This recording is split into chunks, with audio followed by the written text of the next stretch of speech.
নির্বাচিত সাধারণ সম্পাদক রাজশাহী বাবা মোহনপুরের 4,13,000 ভোটের অভিভাবক এবং প্রত্যেকটি মানুষের কাছের মানুষ এবং আমাদের শ্রদ্ধাভাজন এবং সকলের প্রিয় নেতা অ্যাডভোকেট শরফুল হক মিলন ভাইকে তার বক্তব্য দেওয়ার জন্য বিশেষভাবে আমি আহ্বান করছি।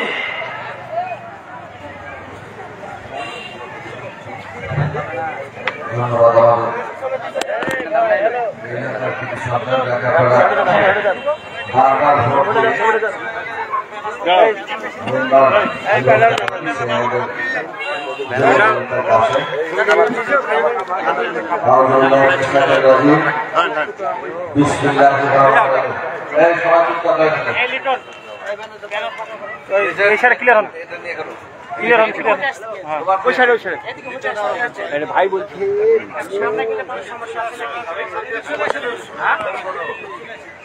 জাতীয়তাবাদী দলের এই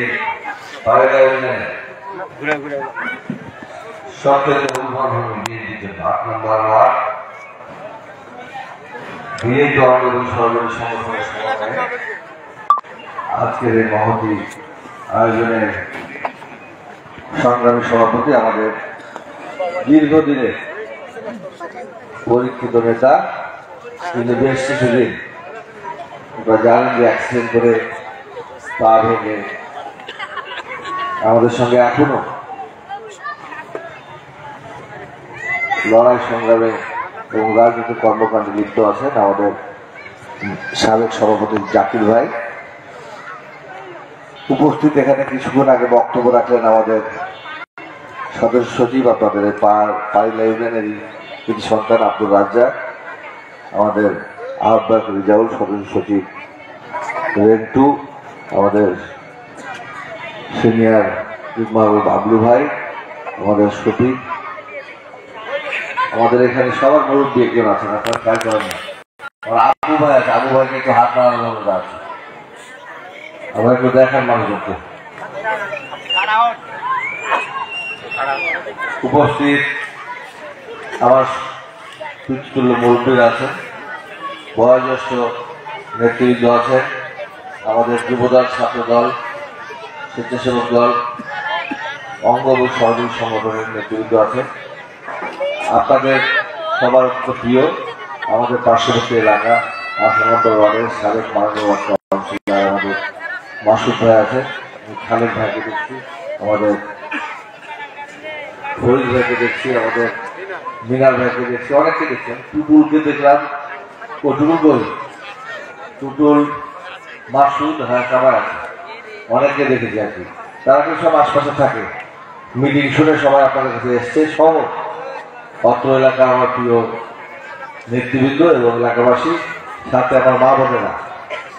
মাইকের আওয়াজ যতদূর যায় সবাইকে, জাতীয়তাবাদী দল, জাতীয় নির্বাহী কমিটি হয়ে আমাদের প্রিয় নেত্রী মাদার ডেমোক্রেসি,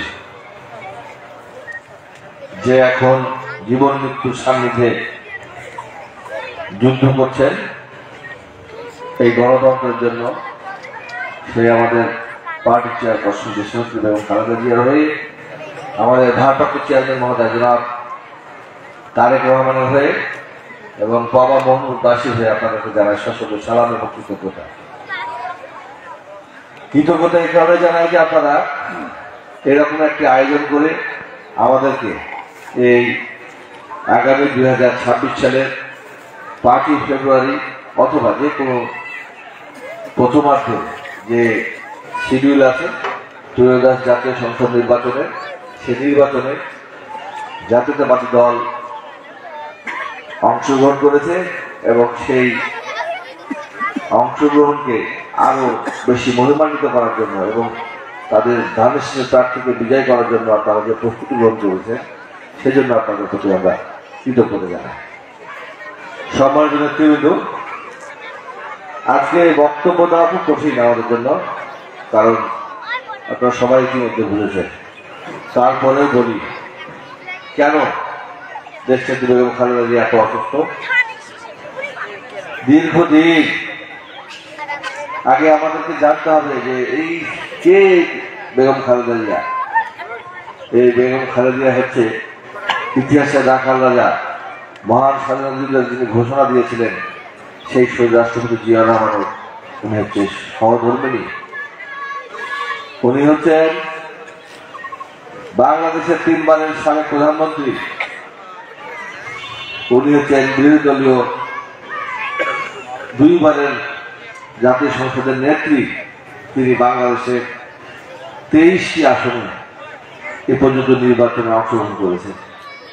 সবকটি আসনে উনি বিজয় অর্জন করেছেন।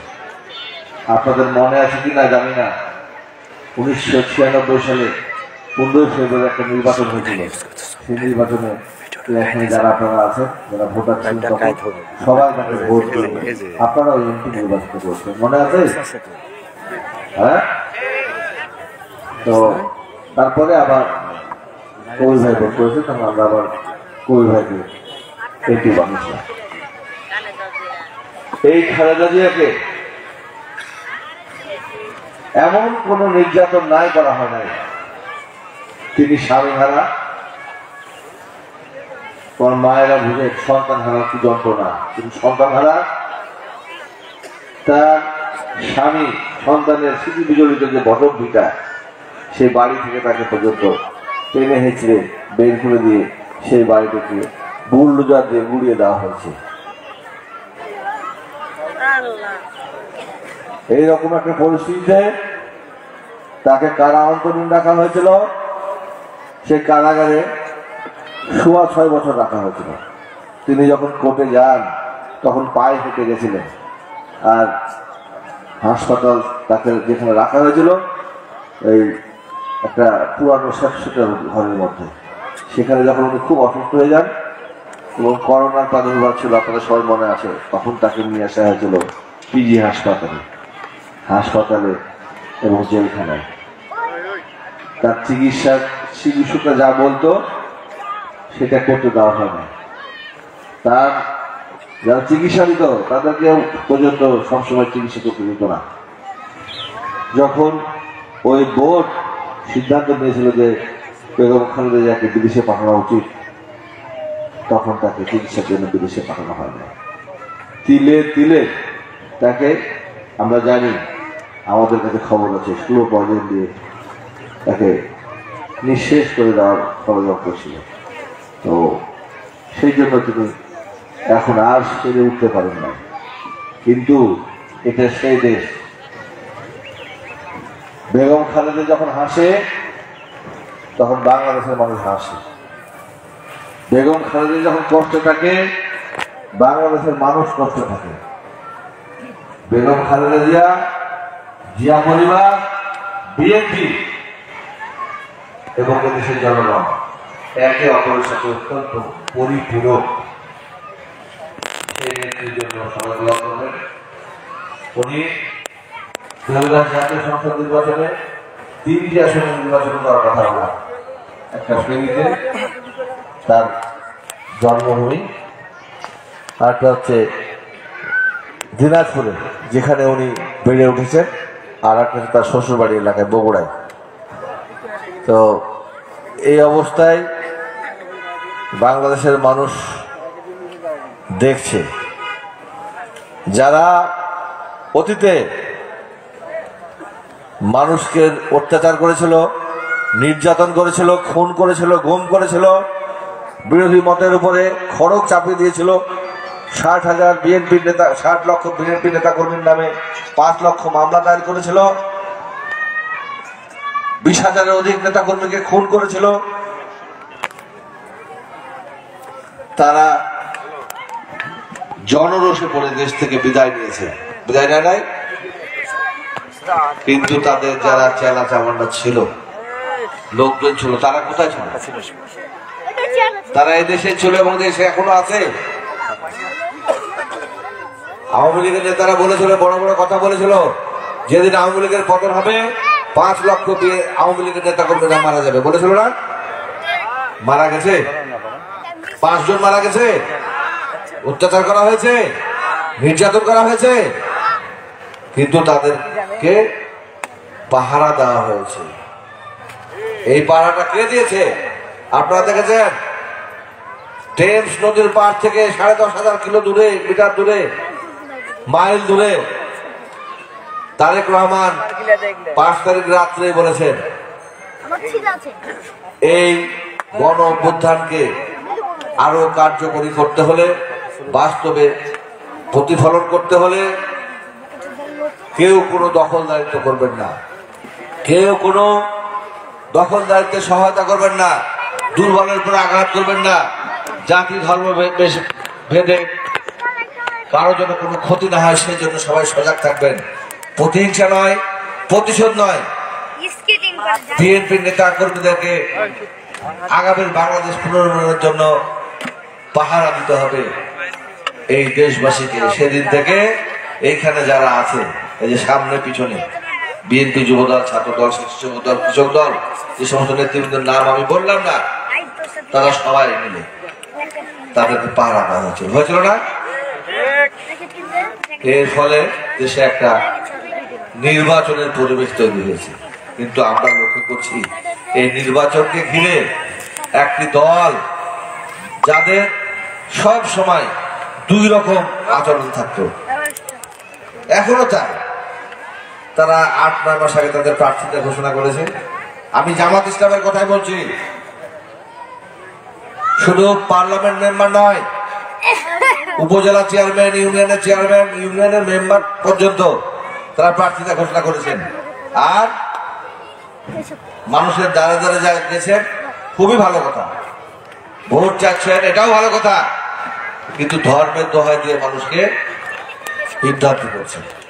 আমরা আপনাদেরকে বলি, যারা আমাদের নেতা কর্মীরা এখানে আছেন, এই পারিলার, এই মুসলিমের যে সমস্ত ভাই বোনেরা আছেন, তাদেরকে বলি, মা বোনেরা আছেন, তাদেরকে বলি, দয়া করে সজাগ থাকবেন।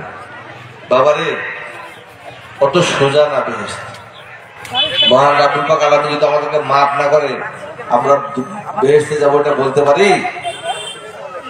আমাদেরকে আল্লাহ তাআলাকে তোর ভরসা রাখতে হবে, ঈমান শক্ত করতে হবে, তাওহীদ এক অদ্বিতীয় বিশ্বাস করতে হবে, মহান রাব্বুল পাক আলামিনের হুকুম হাকাম মেনে চলতে হবে।